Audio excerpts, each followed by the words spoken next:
All right, today we're gonna make a bass sound using Sylenth1. It's a good analog synth emulator. So let's first hear what the end product will be like.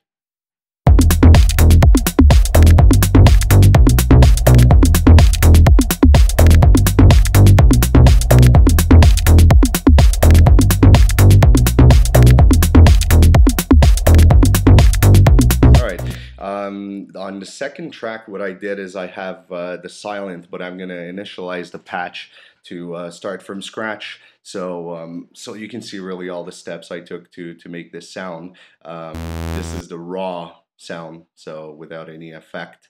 I'm gonna record my riff now, and we're gonna get from there.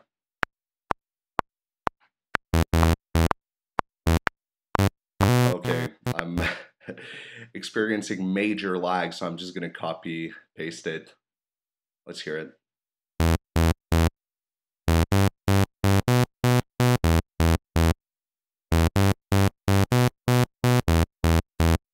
So what you're hearing now is basically just the init patch, just a saw wave, one oscillator saw wave, which has only one voice. And see, as you can see, the oscillator 2 right now is at 0 voice, so it's not acting or it's not doing anything. So this is just the raw product, no filter, no effect, no nothing.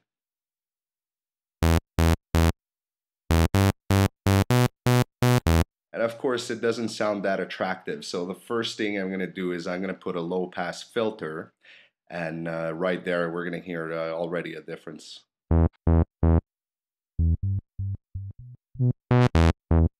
So to make it more staccato, I'm going to use the cutoff envelope modulator. Well, it's an envelope modulator, but I'm going to trigger it with the cutoff.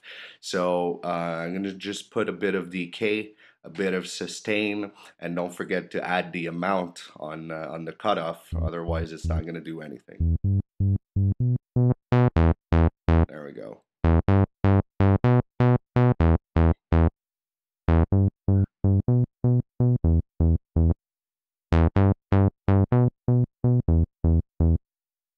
All right, I'm going to add some release because I can hear a little click. There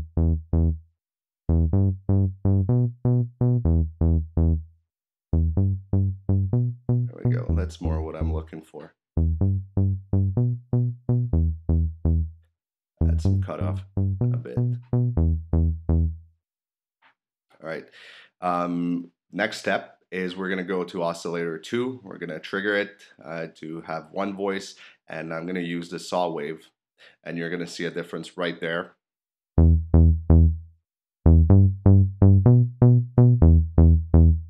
Let's take it out.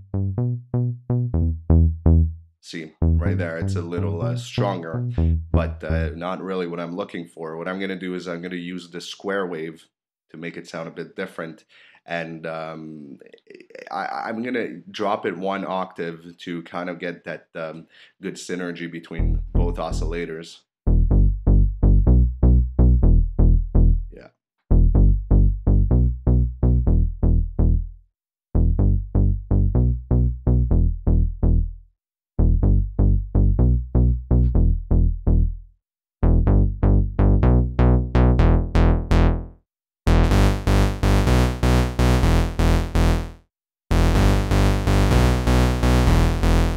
As you can hear, the notes are getting on top of each other, so I'm going to drop the polyphony to only 1, and let's hear it.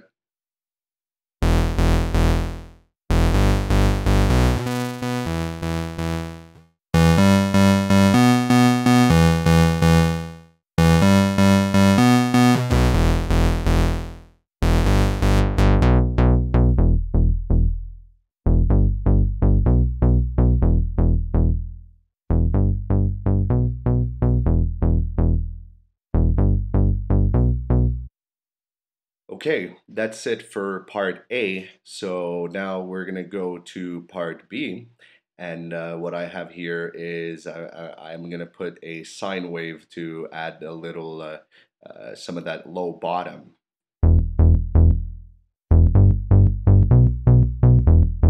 can hear it click. So I'm gonna add some release to it.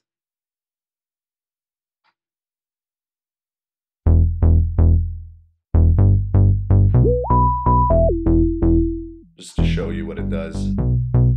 Drop it 1 octave for that really low frequency. And I'm gonna open up the second oscillator of part B and use also the sine wave. I'm gonna leave it to 0, octave 0. So the harmonics are working together. Not sure how well you can hear this on YouTube, but it does make a difference, trust me. Now let's hear just the part B. I'm gonna put part A back in.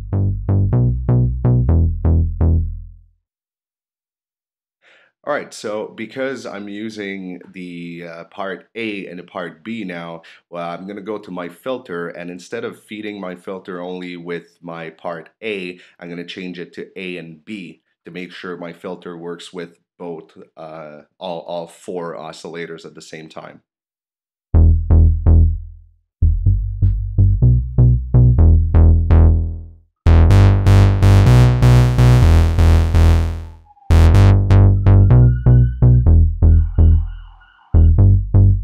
I can work with that. So let's add a bit of delay to enhance our stereo field just a little bit. I'm not really a big fan of delay on bass. I'm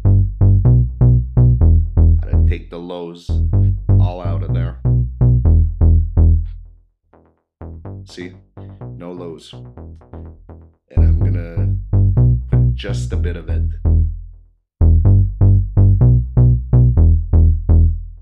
Also going to do the same thing with reverb. Don't want to put too much of it.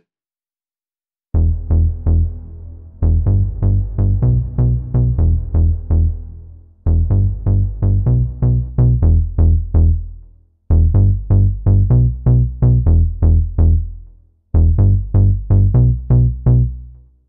right, that sounds about right. Now let's add a bit of distortion to this.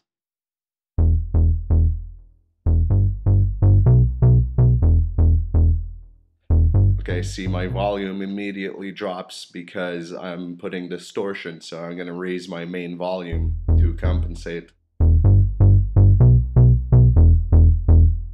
add a bit of chorus to add some body to my sound. Not too much is needed.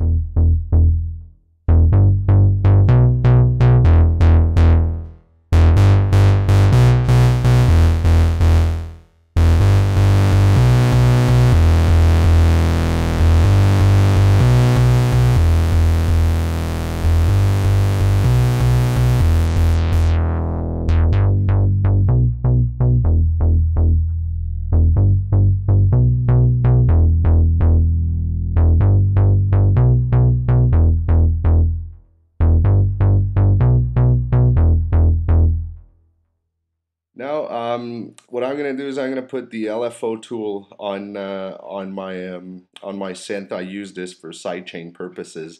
Really love it. It works great.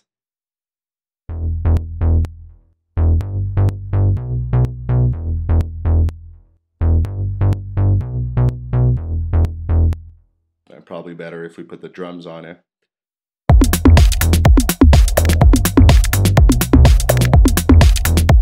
It's really too quiet, so I'm going to put the limiter. I'm going to use the limiter to gain.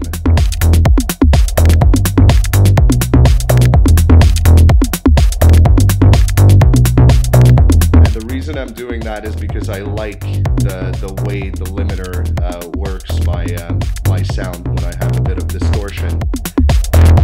I could have just raised the volume, but I prefer what the limiter does.